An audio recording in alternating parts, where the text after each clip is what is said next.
They are identified. We're reading it out of the scriptures right now. Is there anything on? Oh, you got to the end of it.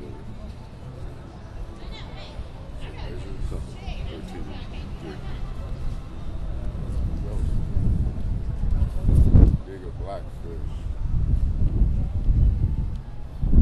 Blackfish face.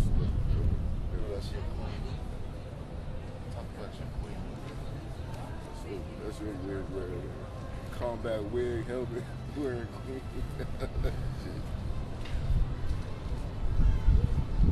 Second Ezra chapter 13 verse 3. And I beheld, and lo, that man waxed strong with the thousands of heaven. And when he turned his countenance to look, all the things trembled that were seen under him. And whosoever the voice went out of his mouth, all they burned that heard his voice, like as the earth felleth when it filleth the fire. That's right, the thousands of heaven. Who is that talking about? It's talking about the angels. I'm not mistaken. And after this I beheld, and lo, there was gathered together a multitude of men out of the number, from the four winds of the heaven to subdue the man that came out of the sea. But I beheld, and lo, he had graved himself a great mountain, and flew up upon it. How do you fly upon a great mountain? That's a metaphor, if you know what the word metaphor means. It's using symbology. You fly upon a great mountain when the great mountain looks like this. This is that great mountain that Yahweh Shai waxed strong and flew upon. But you can't see it. You weren't meant to see it. You were meant to be an ignoramus. Go look that word up. Look up the word ignoramus. You're going to see your picture right next to it. They have a small mirror right next to that word, ignoramus. And while you're reading it, you're going to see your own face.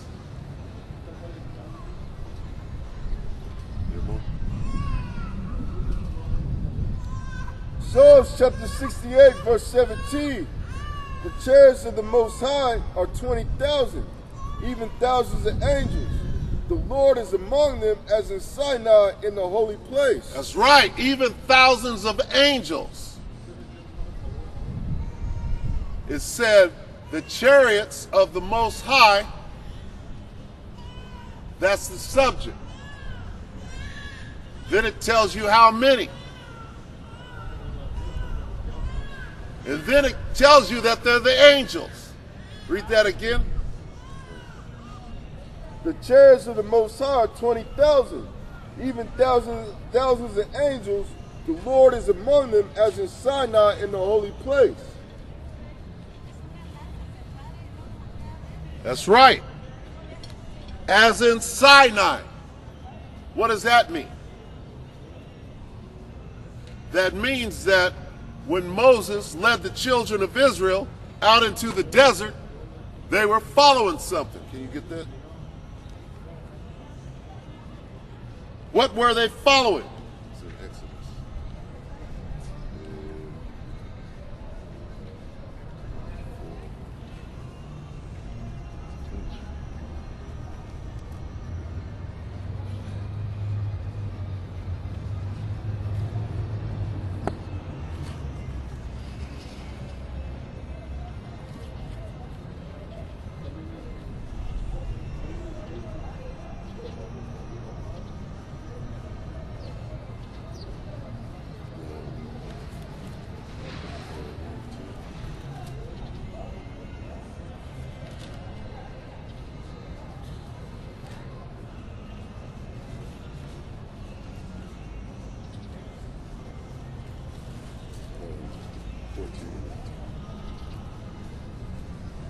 Exodus chapter 14, verse 19.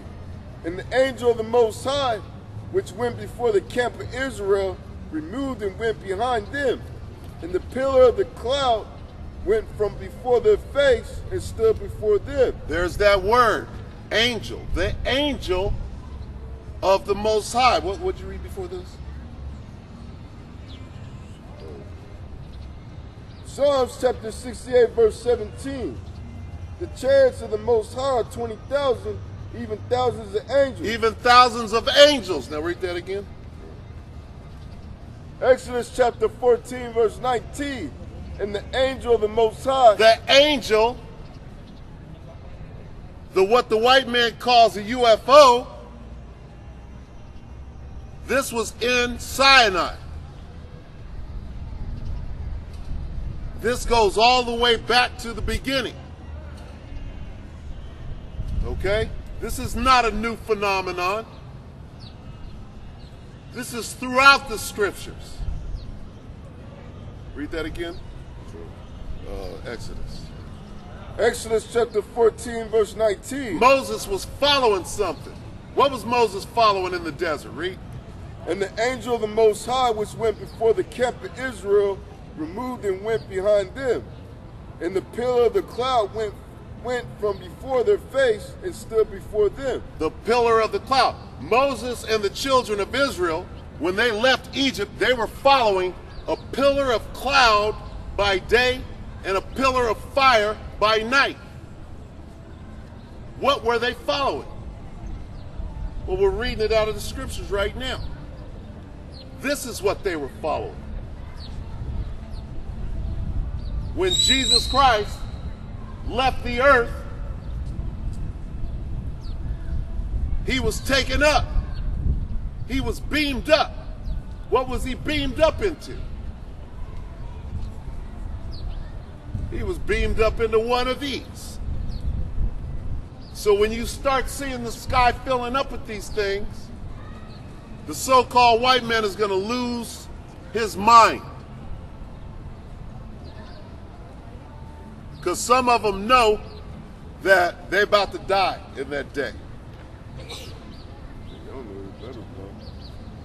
But you Israelites, first you got to know you're Israelite. You got to know that this is your salvation.